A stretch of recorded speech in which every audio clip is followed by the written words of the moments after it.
Mukwekenneenya statement eno. Statement yali ekwata ku namba 07695826 ng'era mu kugyekennenya yali eyogera ku nnaku z'omwezi okuva nga 1 omwezi ogwa January mwaka 2026 paka nga 2 omwezi ogwokuna omwaka 2026. Era nakizuula nti statement ebikwata ku namba eyo sente zaali ziyiseeko kwali kugenzeko miliyoni obukadde 6,442 mu siringi 995 era ne kugibwako obukadde 6,229 mu 728 ng'era ezaali zisigaddeko kwali kusigaddeko emitwalo 10,230 mu 2,606 siringi eze Uganda.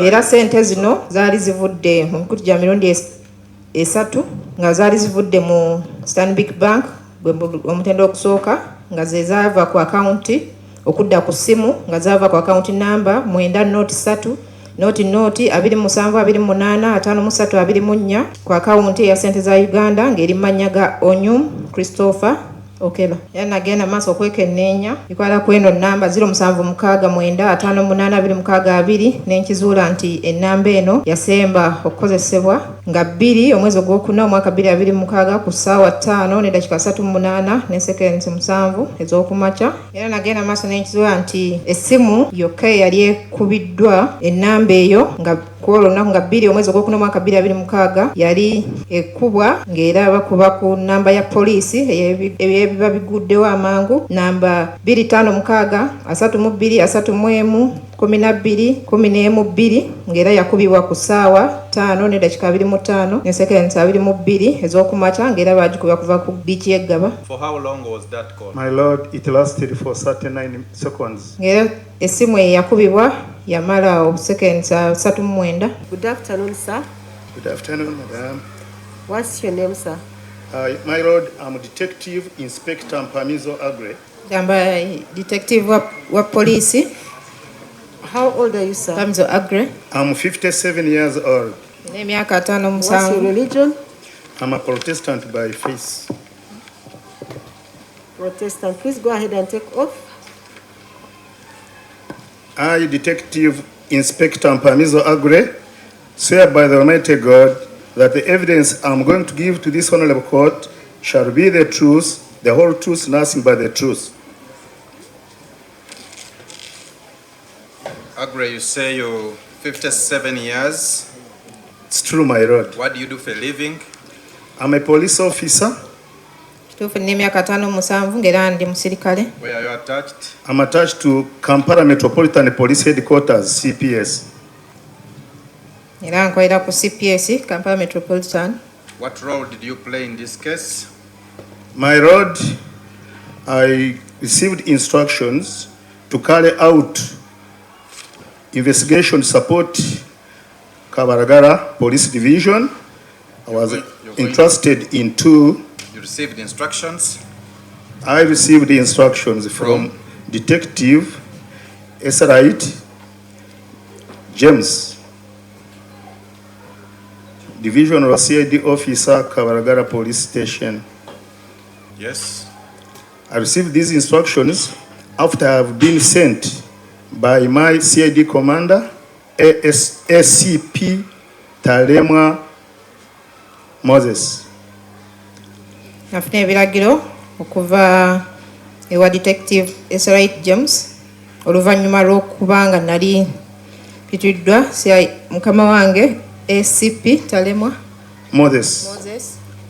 That was on 6th of April 2026. walinga 6 mwezi ogwokuna mwaka 2026. What instructions did you receive from James?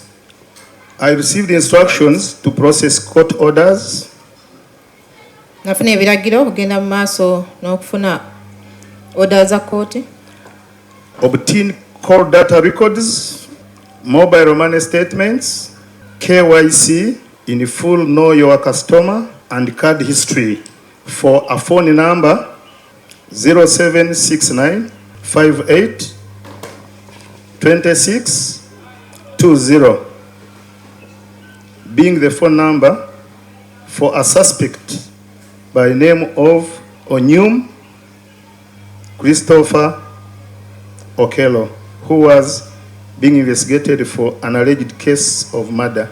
Nafuna ebiragiro okufuna oda ya kooti okugenda mu maaso n'okuba nga nfuna ebikwata ku ngeri gye yakozesaamu engeri y'essimu ennamba y'essimu gye yakozesebwamu statement za mobile money ne enkozesa ye ennamba y'essimu namba 0769582622 ng'ennamba eno yali manya ga ateebereza okuza omusango Onyum Christopher Okello. What other instructions? I proceeded to Did you receive any other instructions? Yes, my lord. On 9th of April 2026, I received further instructions from the divisional CID officer Kabaragara, Esrite James, to obtain court orders for 3 bank accounts held at Stanbic Bank.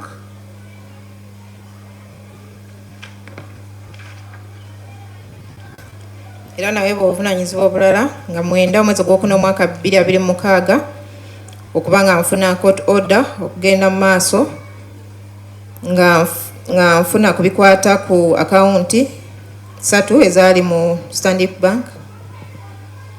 My lord, I proceeded in compliance to the orders or instructions issued to me, went to Makinye, Chief Magistrate Court, deponed affidavit,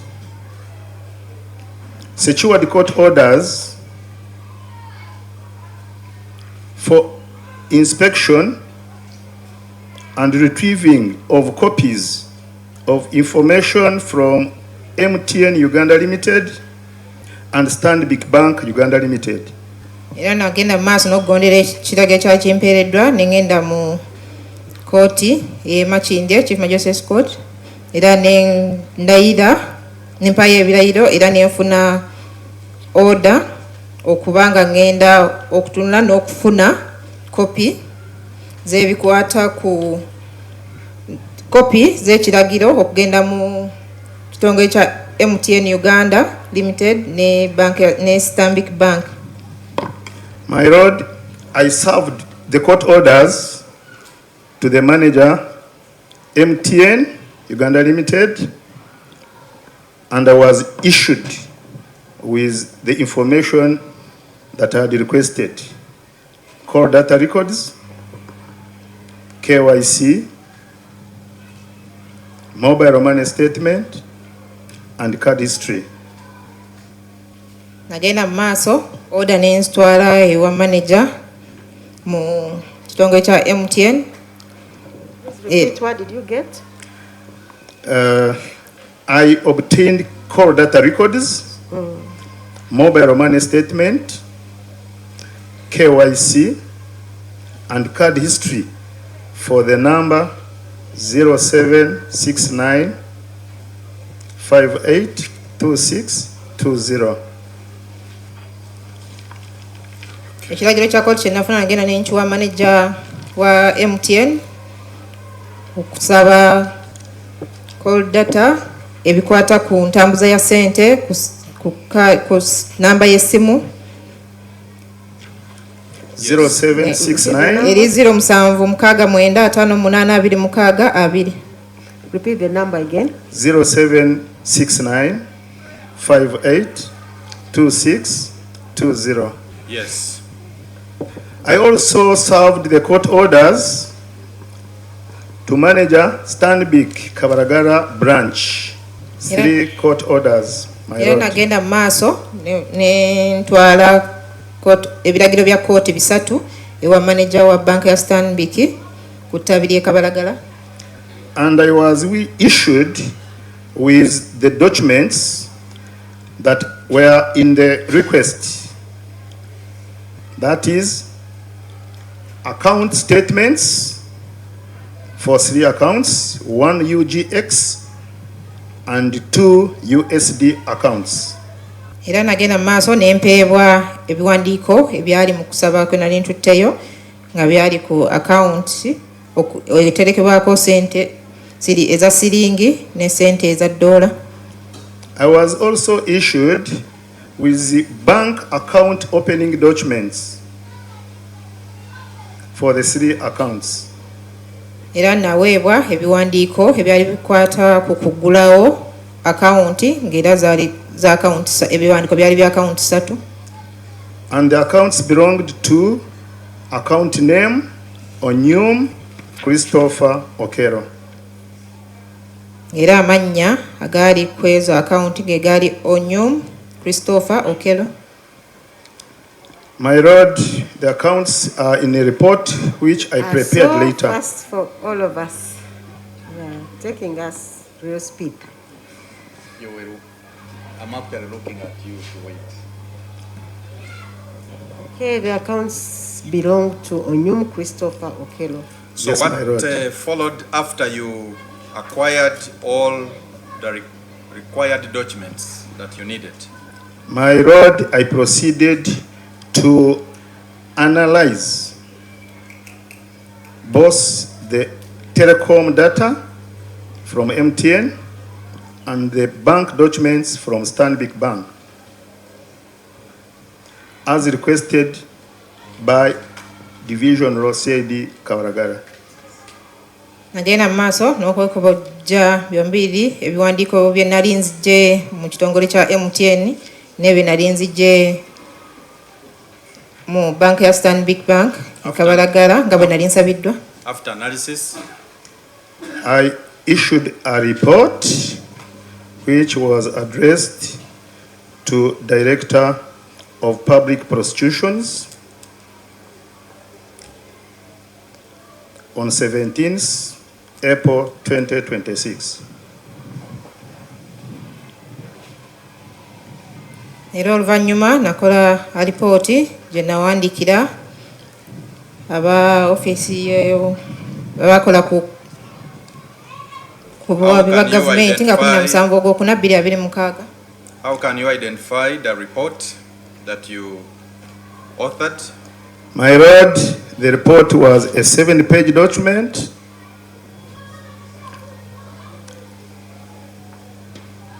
and I endorsed on each page of the report with my signature. How about the court orders that you talked about? My lord, the court orders bear my signature. Sorry? The court orders bear my signature as a deponent. Court orders. Court orders. What do you mean by court orders bearing your signature? A court order.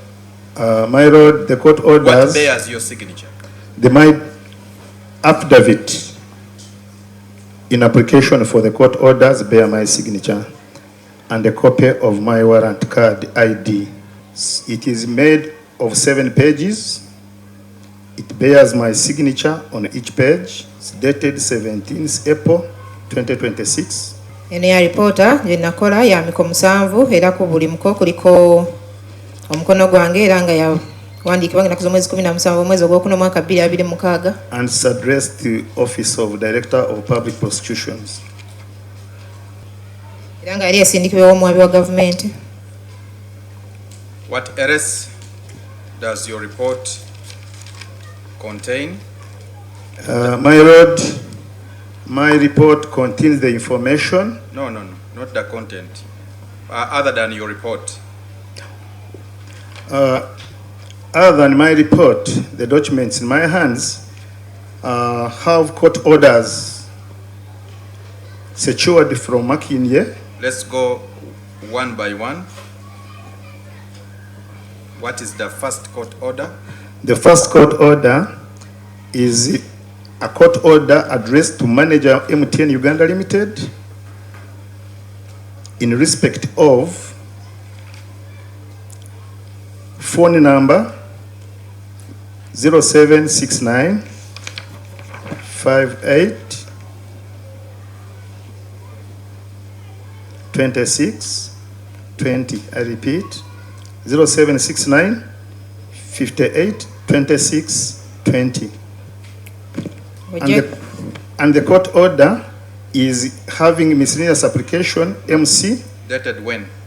dated 7th day of April 2026. It has an application number MC. Not going to the details of that. Mr. Mpamiso, let me read you. Okay. Ebirala byenkutte. What is the court order requesting for? The court order was requesting for call data and mobile money records from 1st January 2026 to date. What else? KYC, Mobile money records from which period? call data and mobile money records from 1st January 2026 to date. What else? KYC, card history, Okay.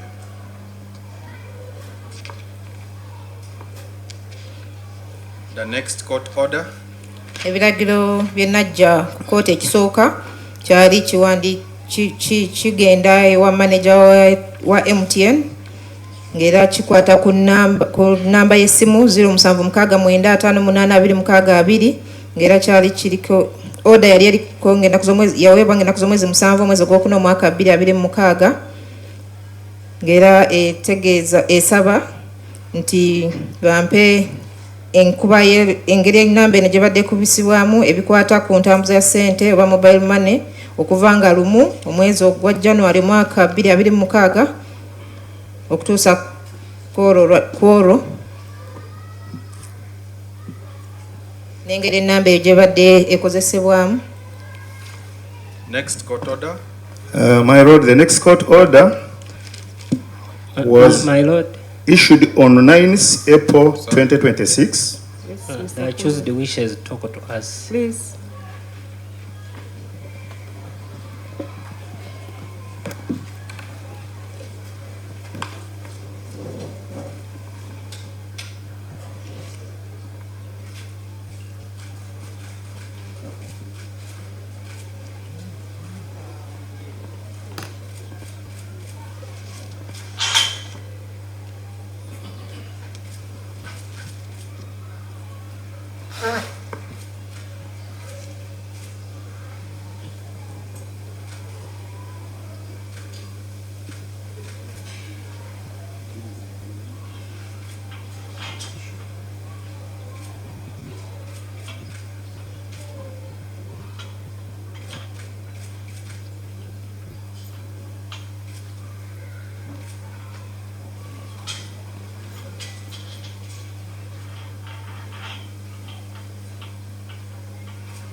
You want to communicate anything from him? No, my lord.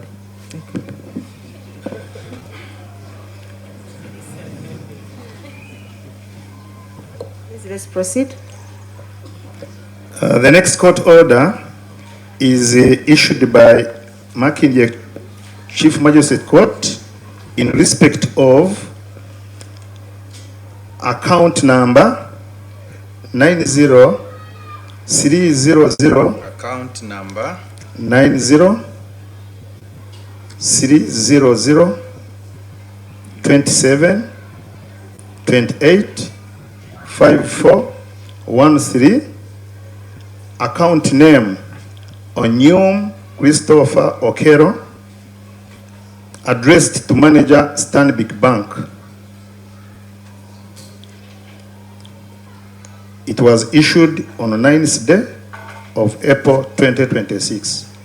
Ekiragiro kya kkooti ekyokubiri kyali era kiva mu kkooti y'e Makindye nga kyali kiweebwa ku account number 900027285413 nga eri mu mannya ga Onyom Christopher Okello ng'ekiragiro kyali kiweebwa manager wa Stanbic Bank.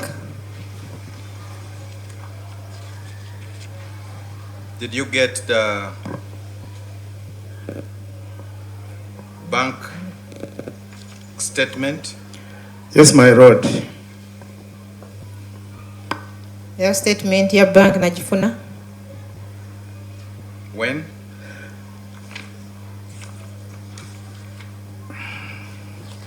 My lord, I secured the bank statement on 16th April 2026. Bank statement hiyo najifuna nga 16 mwezi gw'okuna mwaka 2026. Next court order.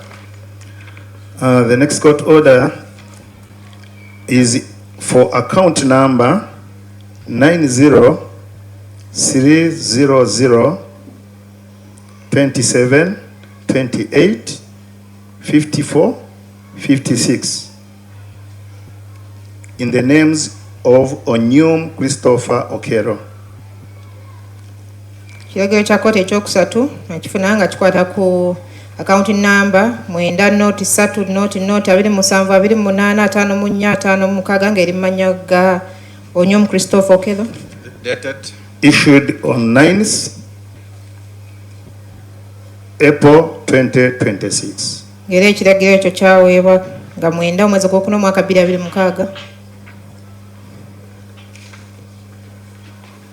What was it requesting for? The court order was requesting for the following: certified copies of bank statement, certified copy of bank statement from 1st June 2025 to date.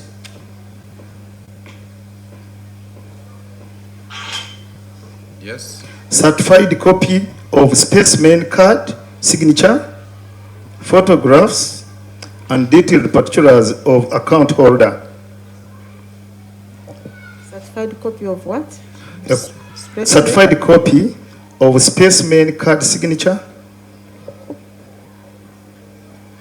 photographs, and detailed particulars of the account holder.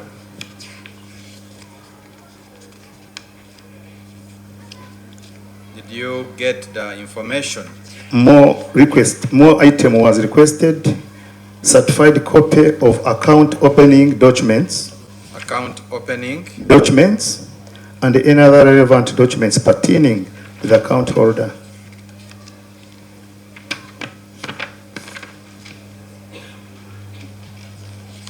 Ekiragiro kino ekyokusatu kyali kisaba kopi ezikakasiddwa eza bank statement okuva nga 1 omwezi gw'omukaaga mwaka 2025 okutuusa kwolwo, era copies endala ezikakasiddwa ezikwata ku kaadi ne signature n'ekifaananyi n'ebikwata ku nannyini akawunti eyo, era n'ebiwandiiko ebikakasiddwa banka ku biwandiiko ebyakozesebwa okuggulawo akawunti eno n'ebiwandiiko ebirala ebyetaagisa.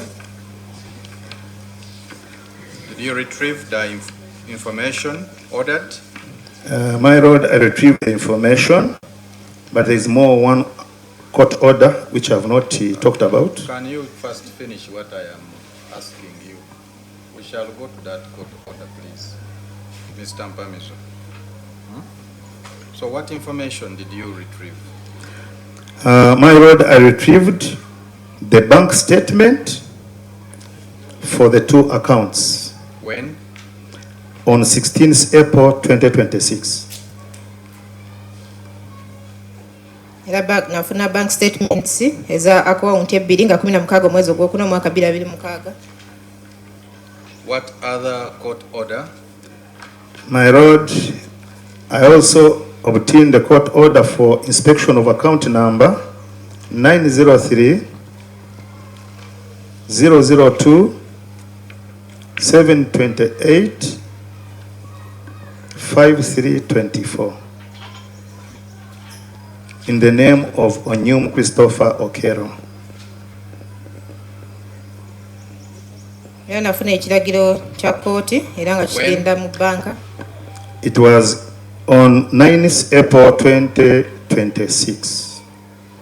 nga kikwata ku account number 903-278-584 ng'eri account number eri mu mannya ga Onyum Christopher Okello ng'ekiragiro kino kyaweebwa nga 9 omwezi gw'okuna omwaka 2026. Did you retrieve the information? Yes, my lord. I obtained statement of account, When? bank, and the statement of account was issued on 16th April 2026.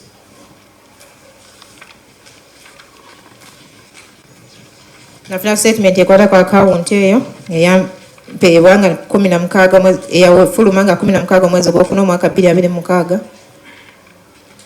I also obtained the bank account opening documents.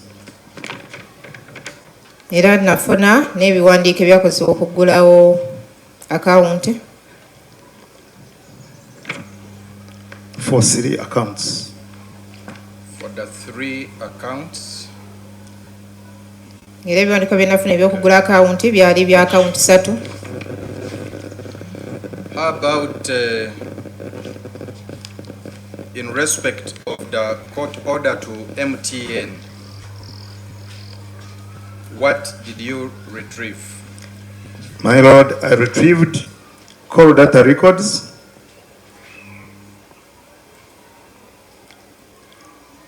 mobile money statement,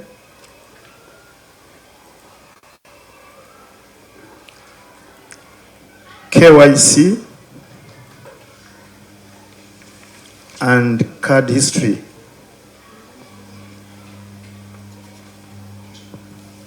Kiragiro kya kooti ekyaweebwa kitongole kya MTN nafunayo amasimu oba call data, amasimu agaali gakubibwa n'agaali afuna, statement ya mobile money ebikwata ku nannyini simu eno. Where are the respective court orders and the information retrieved? Mr. Mpamizo. The court orders are with me. They are attached to this document I'm holding. Era ebiragiro bya kooti eyo biri ku kiwandiiko kino kyenkutte. That document has the name. And this document is a report of analysis on telecommunication data and bank account documents. So you said the court orders are annexed. What else is annexed? How about the information that you retrieved? My lord, the information I retrieved is also contained in this document. Kino kyenkutte ya lipoota gye namaa ne nteeka mu buwandiike era nga erimu bye najja mu MTN ebyampeebwa byonna n'ebyava mu banka ze statement ezaava mu banka. My Lord, I want pray to tender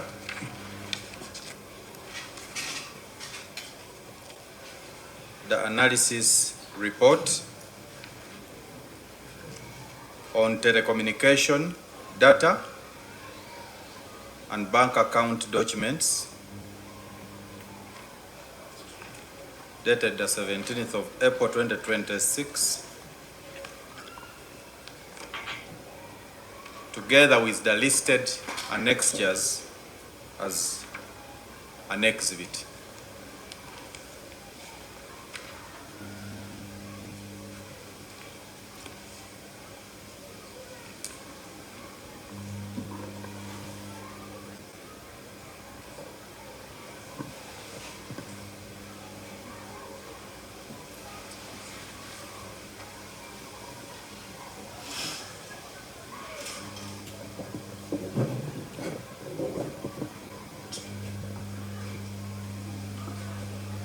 Yes, Mr. Pombuga.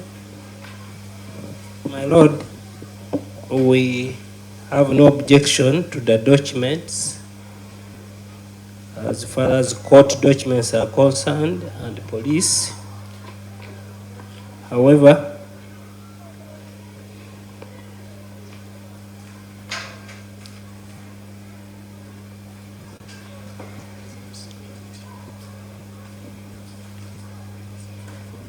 as far as bank statements,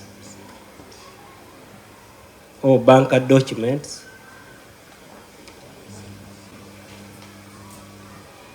MTN documents, we object on the following grounds.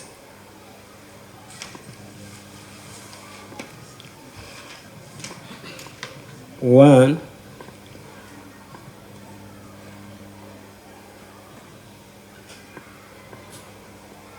the witness is not the author.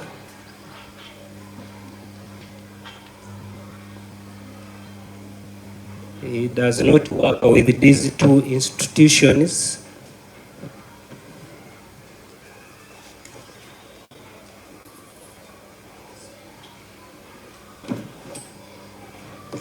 For us to verify the credibility and integrity of these documents as exhibits and evidence on court record, the officers of these two documents from these institutions should come to court for cross-examination to test the truthfulness of this evidence.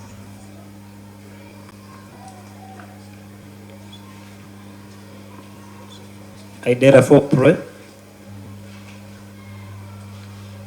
that court can only tender them as PID, but not as exhibits. I pray so. Siwakanya kwayo biragiro ebyaweebwa kooti n'okulayira kw'omusirikale naye empakanya bino ebyaggyibwa mu kitongole kya MTN ne statement ezaggyibwa mu banka. Ekisooka nti ono aziwaayo omujulizi si ye yaziwandiika, takola mu bitongole bino ebyogerwako ebibiri, era nga okuzuula obutuufu bw'ebiwandiiko bino kyetaaga abakozi okuva mu bitongole bino ebibiri bajje wano mu kooti okukakasa obutuufu bwabyo, pozi nga kooti ekkiriza okuba nga birabibwako kooti naye nga singa ebizibiti. Any rejoinder, Mr. Morgan? My Lord, we believe that the witness is competent to tender the documents in issue.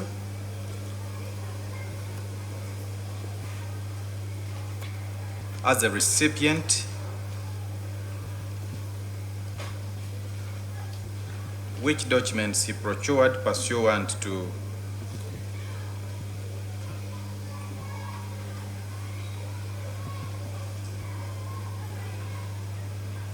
the lawful process through a court order, through court orders, my Lord.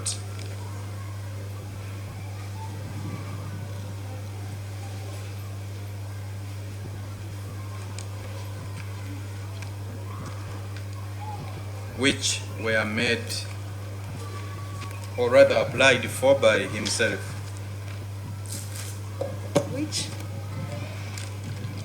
Which were applied for by himself.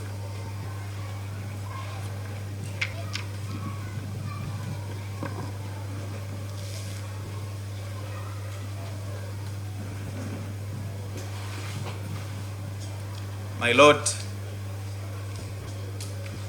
the documents as had and received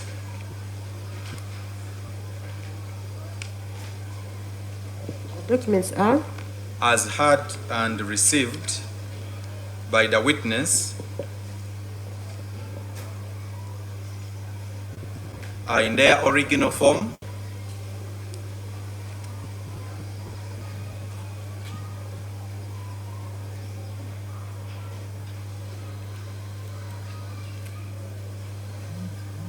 and therefore comply with the best evidence rule.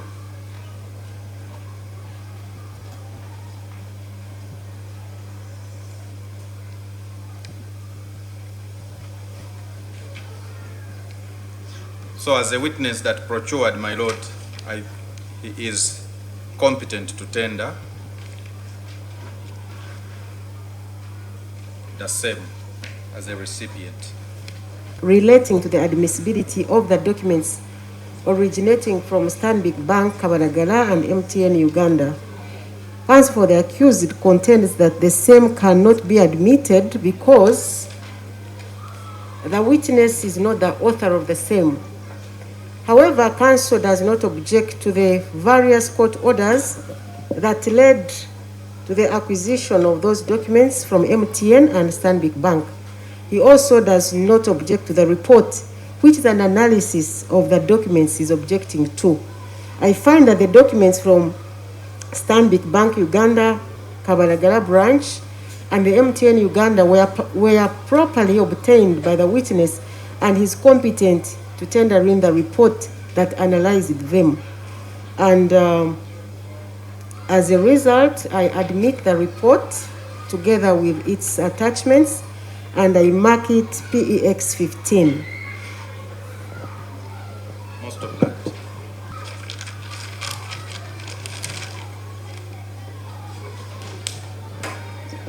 You still have a lot with this witness, Mr. Mwaganya? My lord, about 20 minutes with him. Could we stretch a little bit Okay, my for lord. about 10 minutes? Most of that. And we return at 2:20. Genda ku mulamu tukomewo ng'eddakiika 2 eziyise ku ssaawa 8.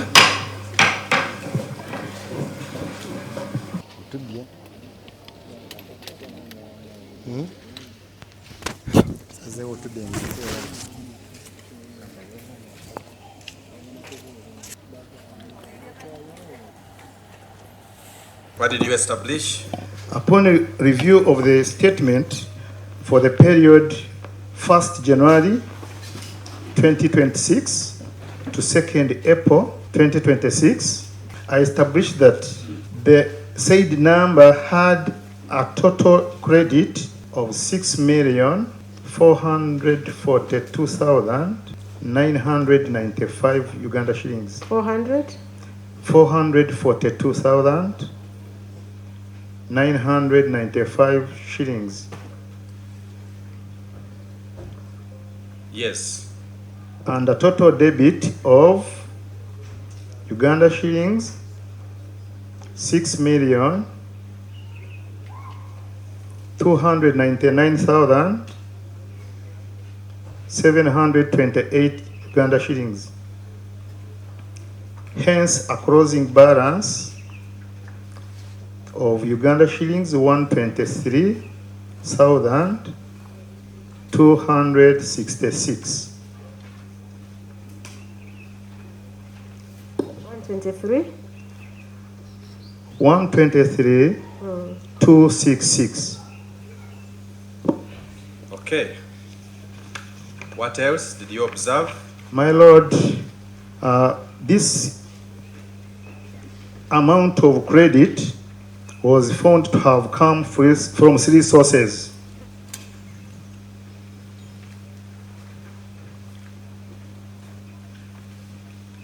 Which one and which one? Stanbic Bank by way of bank to wallet,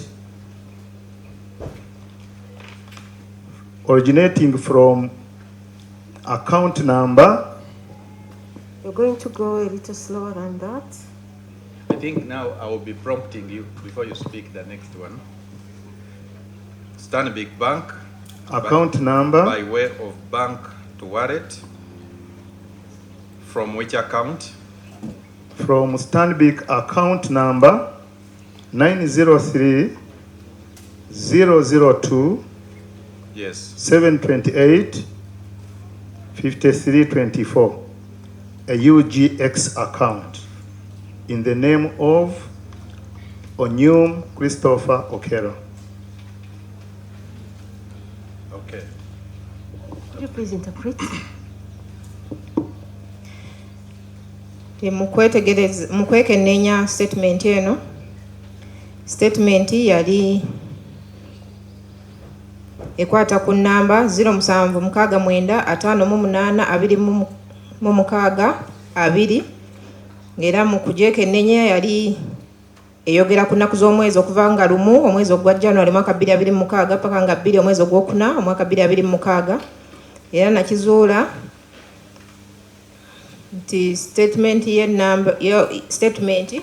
ebikwata ku nnamba eyo sente zaali ziyiseeko kwali kugenzeko miliyoni obukadde 6,44,200 mu siringi 995 era ne kugibwako obukadde 6,20,909 mu 7,28 ng'era ezaali zisigaddeko kwali kusigaddeko $10,213,206 siringi eza Uganda. Agre, what do you mean by Era sente zino zaali zivudde mu mikutu gya mirundi esatu nga zaali zivudde mu Stanbic Bank omutendo okusooka nga ze zaava ku akaunti okudda ku simu nga zaava ku akaunti namba 903 noti 2728 ku akaunti ya sente za Uganda ng'eri mannya ga Onyum Christopher Okello. What do you mean by bank to wallet? My lord, this was a transaction where a phone number 0769 58. Is it that choose this number? Yes, that's the number for the accused. Maybe you can summarize it that way, whenever you refer to it. The number for the accused was receiving money from the account by way of transferring the funds. Kyentegeeza okuva ku banka okudda ku simu enamba yavunaanibwa yali efuna sente okuva ku akawunti okudda. What was the other source? My lord, the second source was by Teller Pay. Can you spell that? TERRPARRAPAY.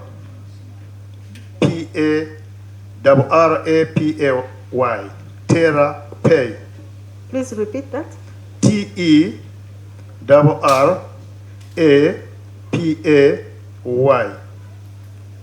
Okay. What is that? Teller Pay is an international money transfer platform that cuts across the borders. It operates like Visa. Mr. Mpamizo, Please. you're taking us real speed. You have all the time. Let's not keep reminding you about that. Huh? It is an international money transfer platform. Yes, my lord.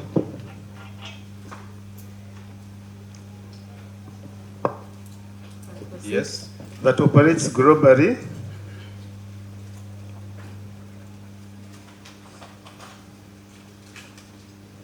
And operates similar to Visa and MasterCard.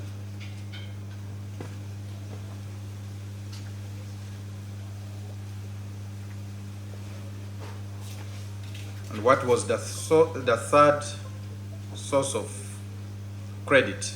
My lord, the third source of credit was from an individual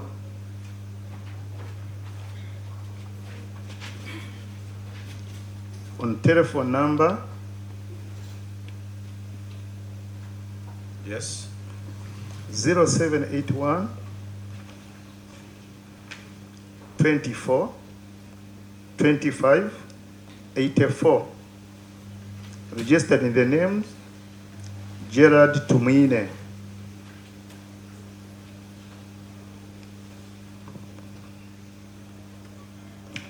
Engeri endala ey'okubiri yali eyitamu terape nga eno yentambuza ya sente mu nsi yonna ng'era ekolanga okozesa Visa Pay oba Mastercard. Enyingiza endala ey'okusatu sente zaali ziva wa muntu ng'ali ku namba y'essimu namba 0771242584 ng'ennamba eyo eri mu mannya ga Gerald Tumusiime. Any other? Tumine. Any other observations on his mobile money transactions? My lord, I went ahead to observe that on 2nd April 2026 at 11,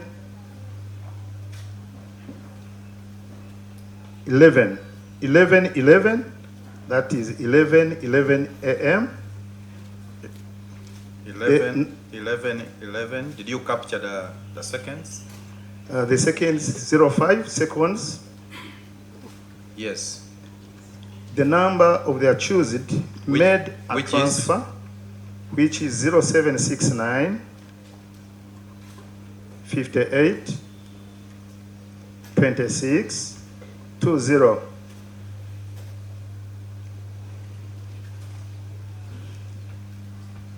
Made a transfer Of Uganda shillings 195,000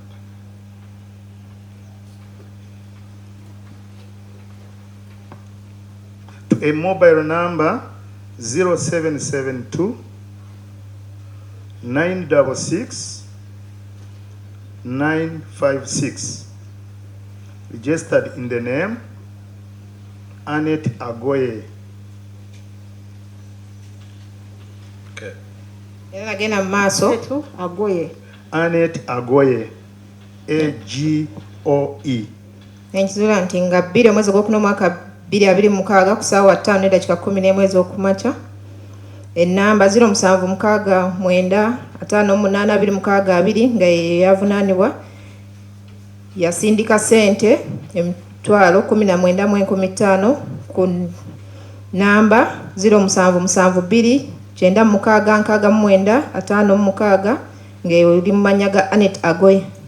Were you in position to establish the location at which that particular transaction was made? Yes, my lord. What did you establish? According to the call data record for the same number, 0769 58 26 20, the transaction at 11/11/05 is reflected that the number was at Gawa Beach.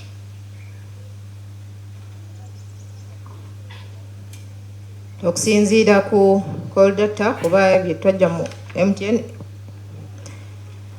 entambuza ya ssente ezo yakolebwa ku ssaawa 11:11 n'obusekensi 5 ku ssaawa 5:11 n'obusekensi 5 ng'era kyakolebwa zaasindikibwa ng'omuntu ali ku biiki y'eggaba. So other than the mobile money, what other analysis did you? My lord, I went ahead to analyze the call data record For which number? for mobile number 0769 07 69 58 26 20. My findings were that this number ceased to make any communication on 2nd April 2026 at 11 says to communicate on 2nd April 2026 at 11:38:07 hours from location Gawa Beach.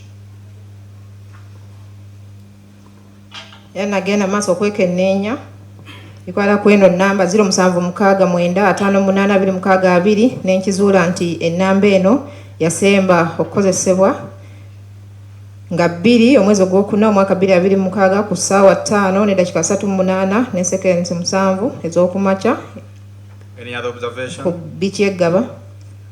My lord, I also observed that the only direct voice call made by that number on 2nd day of April 2026 was an outgoing voice call.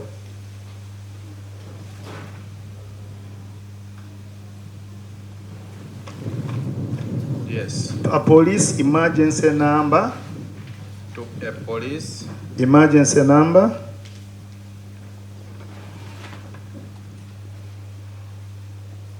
Yes. 256. Yes. 256 323 112 112. Did you establish at what time the accused made that call? This call was made at 11:25:22 And location? from a location named Gaba Beach.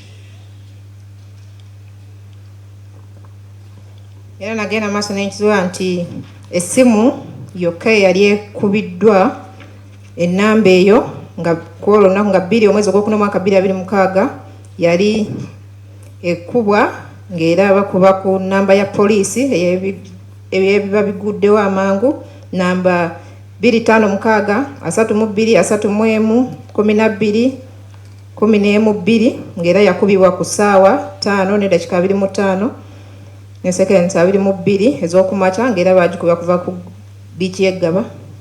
For how long was that call? My Lord, it lasted for 39 seconds.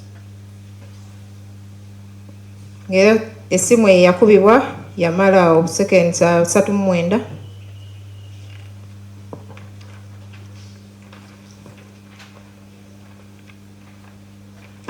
I will come back to that emergency call, but please tell court what else you did. My Lord, CDR. I also analyzed the communication and the movement of this number a day prior to the fateful day, that is on 1st April 2026.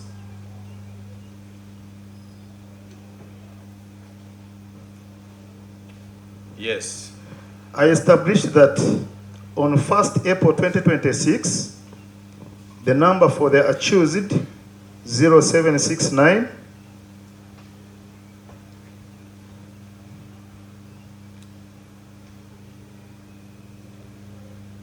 Yes. 58 26 20 received calls from 2 individuals while at a location called Chanja.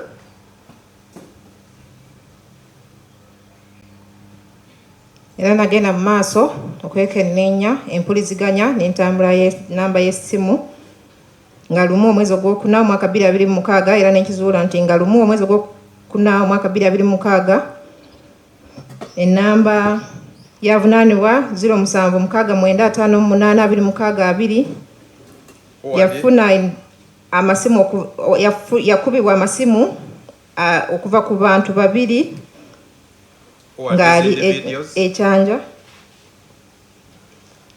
My Lord, the 2 individuals, the first one was 0740 4333 4333 03. I beg pardon. Please. 0740 4333 03. It is registered in the name Bire Namara.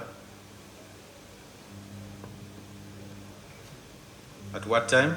The 2 calls were at 0755 37. That's the first call.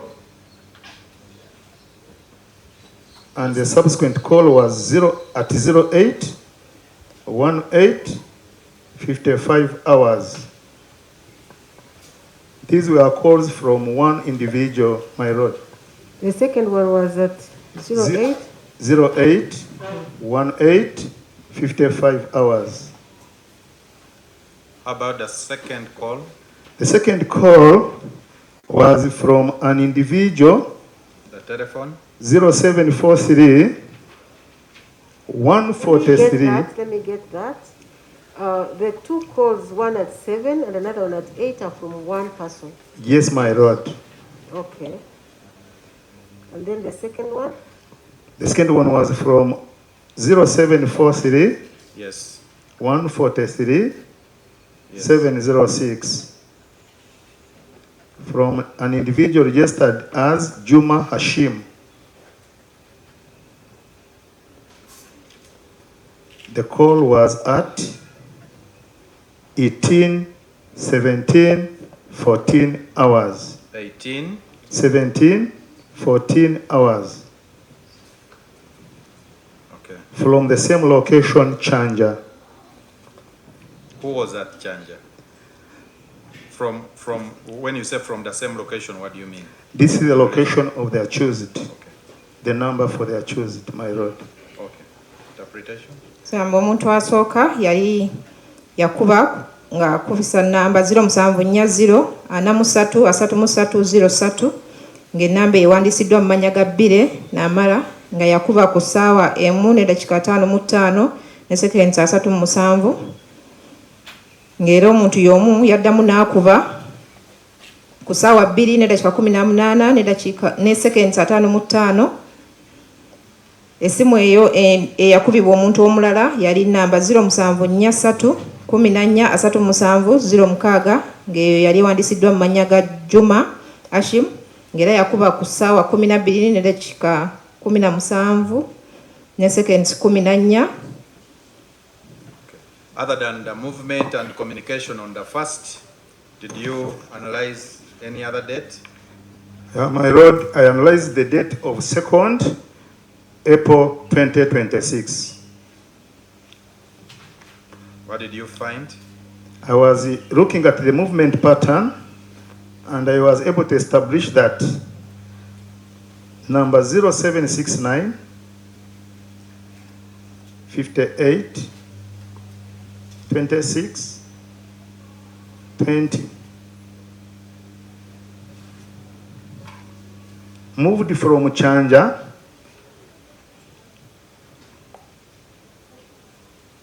where he received an SMS from MTN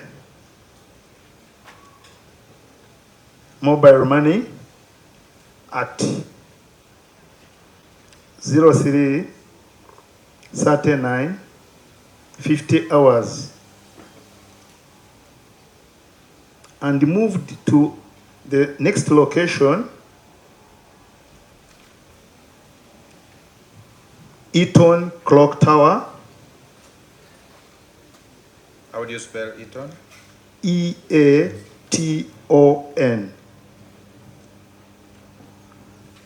at 08:21 36 hours. The same number proceeded on that day to Bunga 2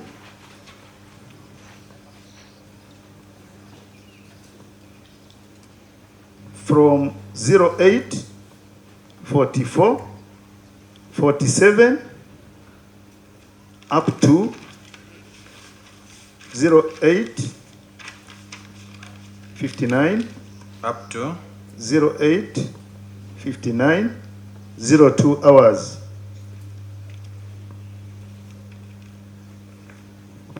And finally, at Gaba Beach,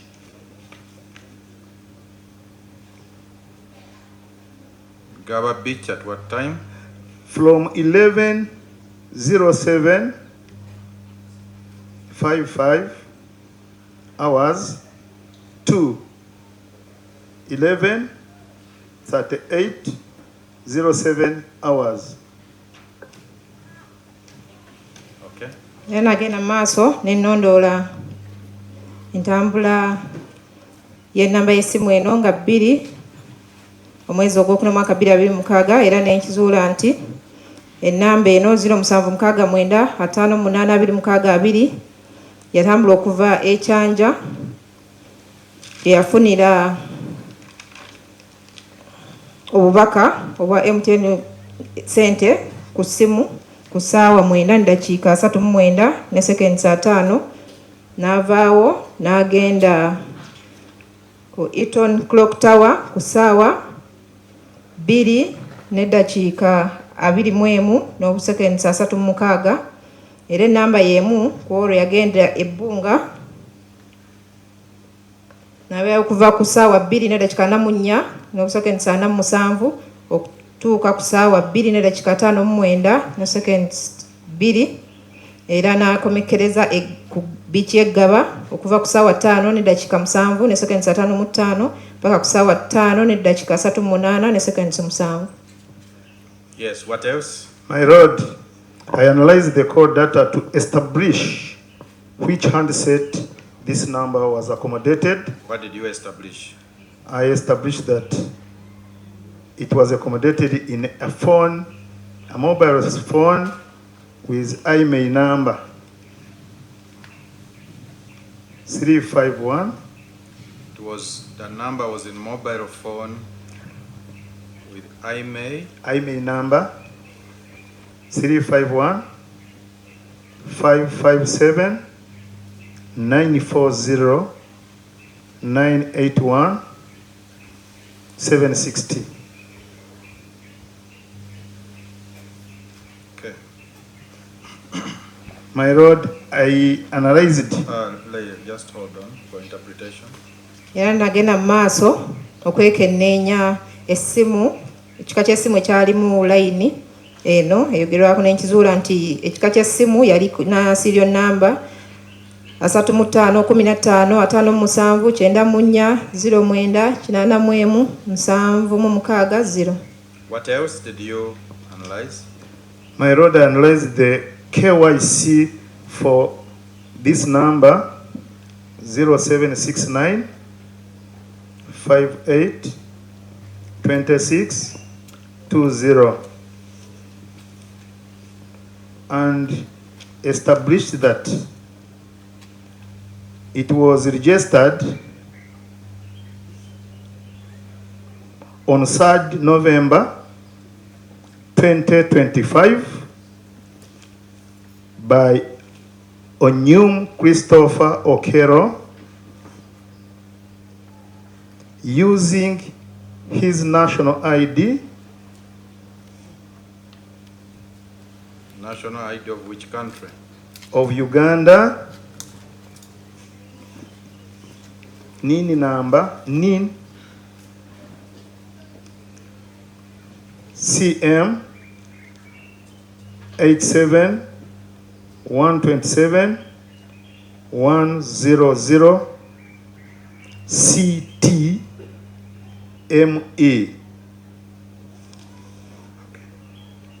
Nagenda mu maaso n'okwekenneenya ebyali byogera ku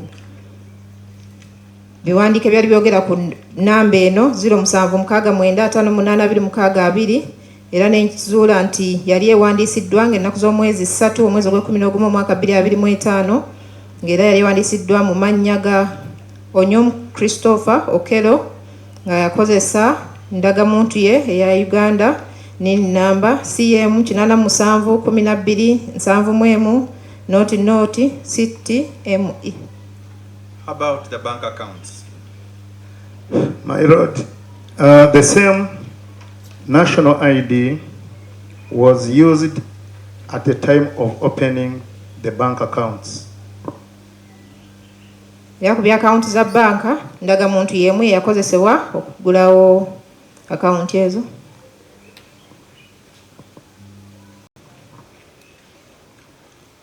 Which bank accounts? My Lord, the 3 bank accounts which were opened on 5th November 2025, they are UGX account 9030027 UGX account number 9030027 28 53 24. USD account 90300 90300 27 28 54 13 and USD account 90 Another USD account. another USD account, my Lord, number 903 002 72 84 56. Yes.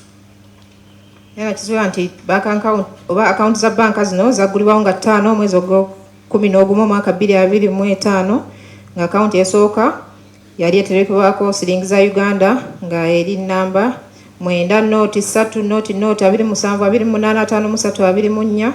Akaunti endala ng'eterekebwako sente za dola eri 9-3-272785313. Endala nayo ng'eterekebwako sente za kika kya dola ng'eri namba 9-3-2727845. Yes. I went ahead, my lord, to examine and analyze the card history secured from MTN for this number 0769. Sorry, you're going back to MTN. I thought you were in the bank. No, let's finish the bank. We are in the bank. My lord, I discovered that at the time of opening the accounts, there were initial deposits for each account. UGX account,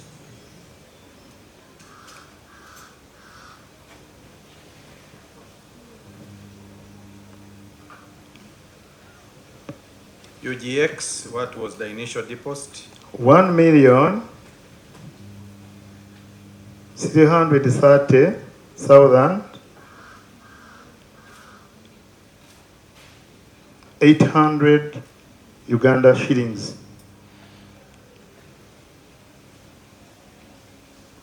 The first USD? The first USD had initial deposit of USD, United States dollars, 2,100. And the second? Second one had initial deposit of USD, 3,900. Era bagenda mu maaso okwekebejja nti mu budde bw'okugulawo akawunti namba zino kwateekebwako sente ezatandikirwaho ng'era ku akawunti okuterekebwa sente za Uganda kwali kuterekeddwako akakadde kamu $3,338. Akawunti endala eterekebwako dola esooka yalina dola 2,100. Akawunti ey'okubiri eterekebwako dola yalina 3,900. Yes. My lord, I also established that Omutemu Christopher Okello provided information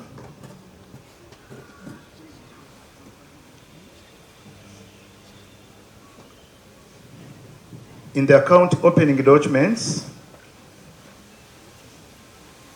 that he was a farmer, resident of Gaba.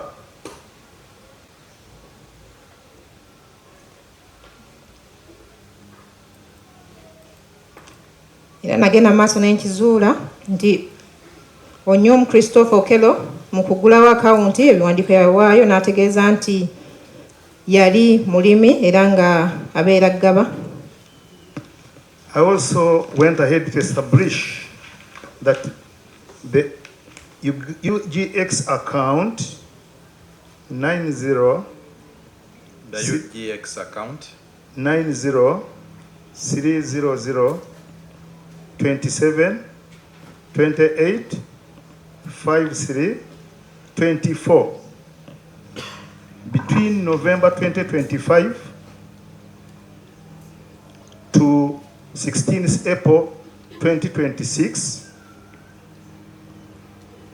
had a total credit of Uganda shillings 20,243,864 and a total debit of Uganda shillings 20,135,968. Hence, a closing balance of 107,896 Uganda shillings. Okay. Era nagenda mu maaso n'enkizuula nti account number okuterekebwa sente ze Uganda, account number 9-3-2-2-7-2-8-5-3-8 wakati w'omwezi ogw'Ekumi omwaka 2025 n'ennaku z'omwezi 16 omwezi ogw'Okuna omwaka 2026 kwateekebwako ssente obukadde 20,243,864 ng'era ne kugibwako obukadde 20,13,568 kitegeeza nti kwali kusigaddeko Uganda shillings 107,896. emitwalo 10,786. Did you look at the sources of the credits?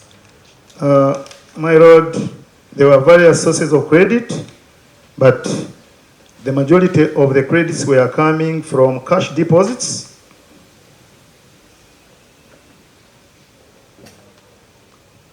totaling 16,195,675 Uganda shillings. Please repeat that. Uganda shillings 16,195,675 from count deposits. From? Count deposits. These were money through count deposits. I mean cash deposits. While 4 million Uganda shillings was deposited via his MTN number. 4 million what? 4 million Uganda shillings.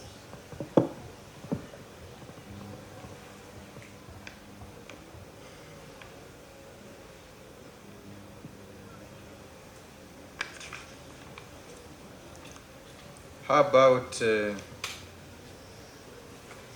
the other USD accounts? My Lord, I reviewed the 2 USD accounts and established that both received a one-time credit of deposits at the time of opening,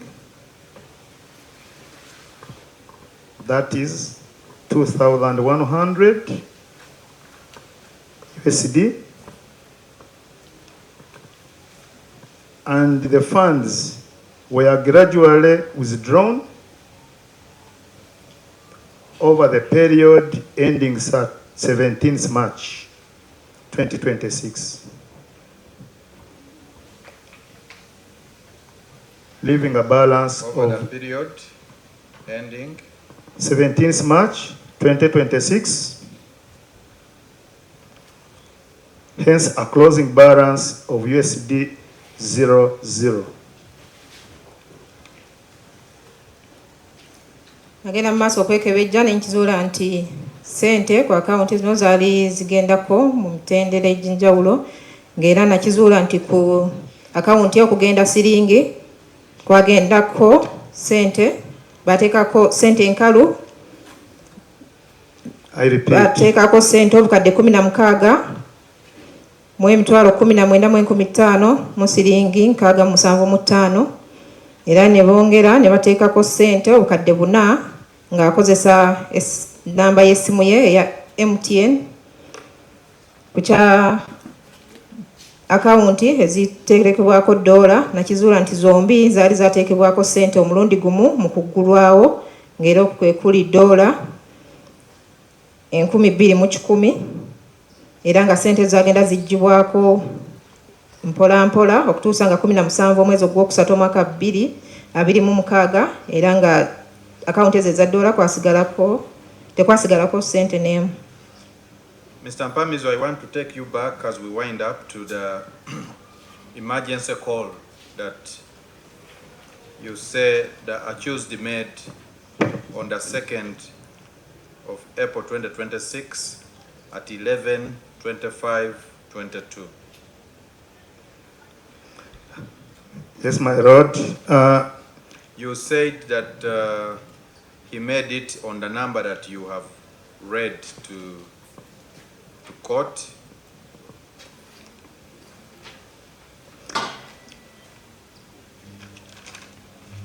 As a police officer, are you familiar with the operations of these police emergency calls?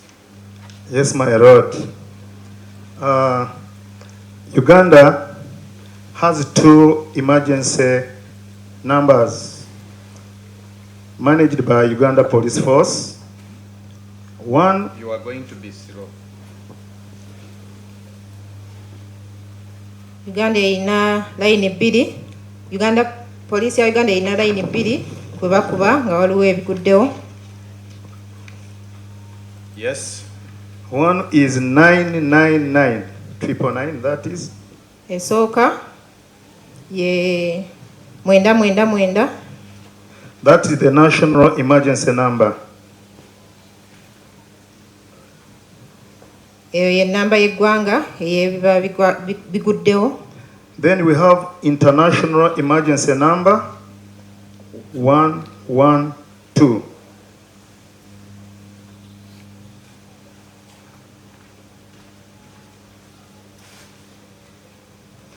These 2 numbers, they are toll free. They don't require any credit. One would have a credit on a mobile device. They are toll free. Namba endala ye 112 ng'eyo yansi yonna ng'era enamba zino zombi tezikwetagisa kubanga olinako sente ku simu y'okuzikuba. Yes. These 2 numbers, they have a call center where they are routed when one makes a call. Are routed where? They are routed to National Emergency Call Center, which is at Naguru Police Headquarters, National Command Center. Ng'era enamba zino waliwo bw'okuba simu ezo we bazikwatira ng'era ziri Naggulu ku headquarters za police. Yes.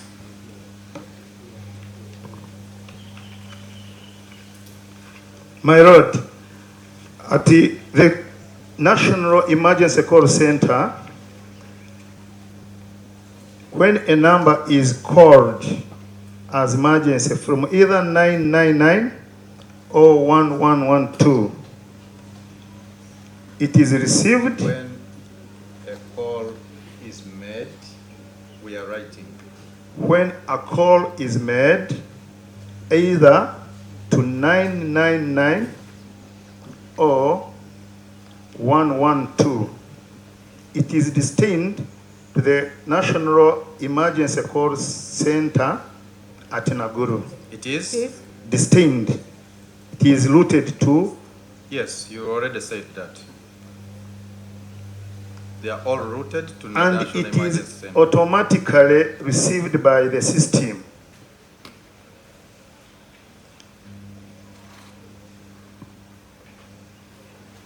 That will interact with the caller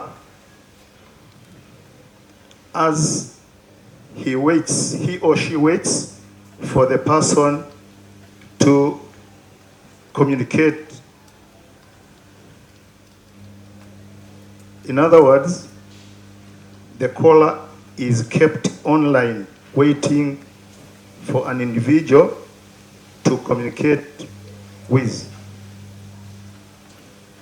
Era enamba zino zombiriri 999 oba 112 bwe zikubibwa zigenda butereevu kitongole ene wali we bateeka amasimu ago enaggulu ku headquarters za poliisi ng'era bw'ogikuba eyitamu mbagirawo naye nga kyuma kyekiba kikubeezaako nga bwe kyogera naawe nga bwe balinda omuntu okuba nga ayogerezeganya naawe. So in terms of calls, either 999 or 112, how are those calls reflected on the call data records of the specific cell phone, on the specific call data record of the number that calls? My lord, whether one uses 999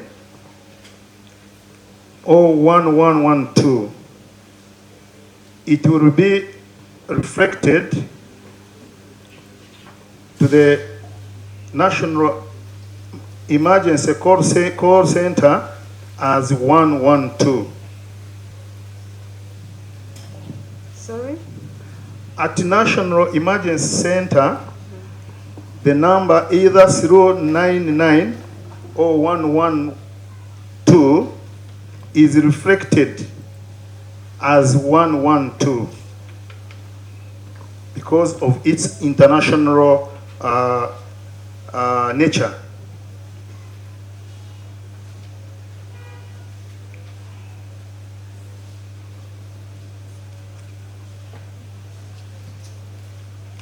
And this information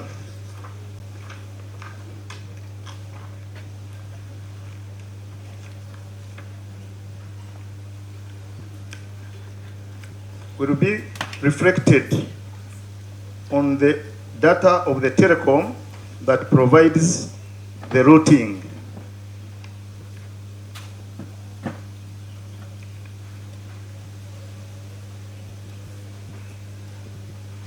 If the number is MTN, it will reflect that it came from MTN. Okay. If it is Airtel, likewise. Okay. Nti omuntu waba akozesezza 999 oba M2 eri ku center ewali kwatibwa amasimu gano gajja kulaga nti oba n'essimu eva mu ggwanga oba bweru bw'eggwanga era nga kino kijja kuba kiraga okusinziira ku mukutu omuntu gw'aba akozesezza bw'aba akozesezza MTN era kijja kuba kigenda ku mukutu ogwo gwa MTN oba bw'aba akozesezza Airtel era kiba kyerambika ku mukutu ogwo gwa Airtel. And finally, if one wants to know whether specific phone X dialed 112 or 999, what would be the best source of that information? My lord, the best source would be first checking the handset that made the call.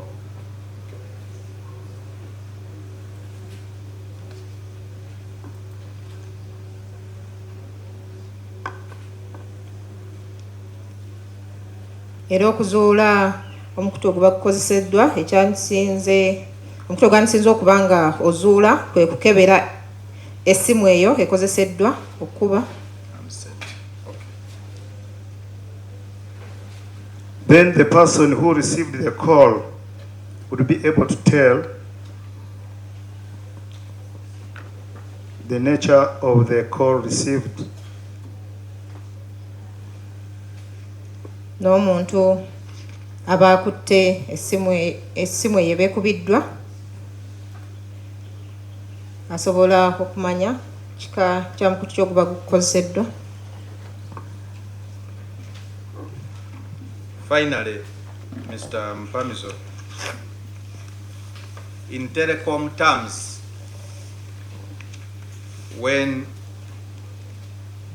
a call reflects, for example, Gaba Beach, what does that mean? My lord, in terms of location? In terms of location on the call data record, the location appearing in the call data will be the masked location. That is the mask for the telecom. that particular telecom is named at the time when it is installed.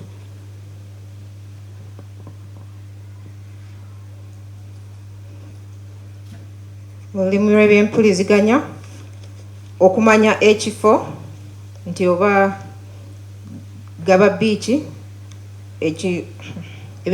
omukutu gw'ebyempuliziganya gumanya omuntu akubidde okusinziira ku linnya eriba lituumiddwa omulongooti ogwo bwe guba gusimbibwa guweebwa erinnya. Thank you, Mr. Mpamizo. My Lord, that's all from me. Okay, thank you so much. Ms. Who is cross-examining him? Smile. Mr. Mpamizo, if you need to sit down, please. You can. I'm comfortable, my Lord. You're fine. Yes, Okay. my Lord.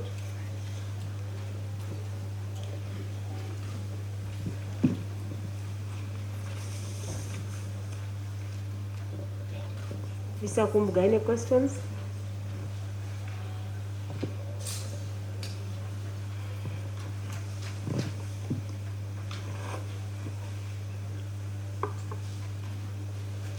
Afande,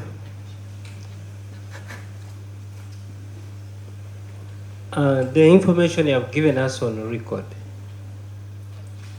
is it connected to this crime?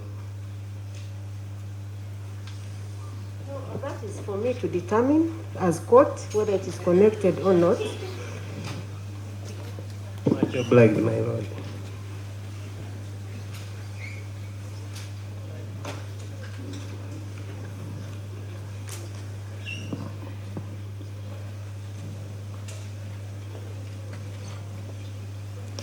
Apande, you have mentioned here some numbers that this person communicated to or with. Nichanja, Nigava here. Did you record statements from them? My Lord, I was not involved in recording statements. Nze seetaba mu kuwandiika statements.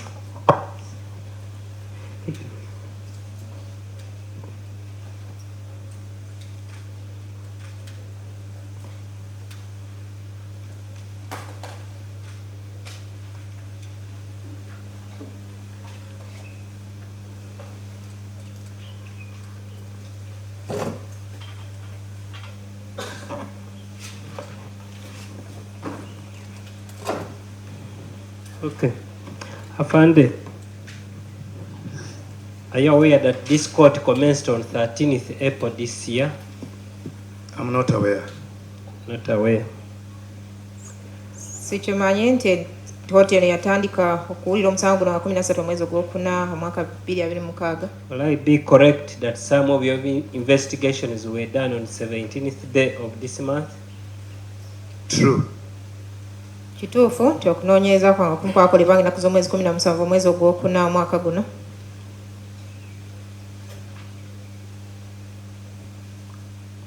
Afande, have you ever worked with MTN or...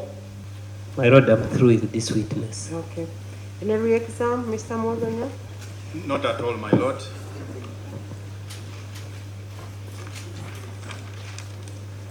Mr. Mpamizo, thank you so much Yes, my Lord. for coming and for doing this work. Have another witness coming on the stand? Yes, my Lord. Ebale kujja tufuna omujulizi omulala.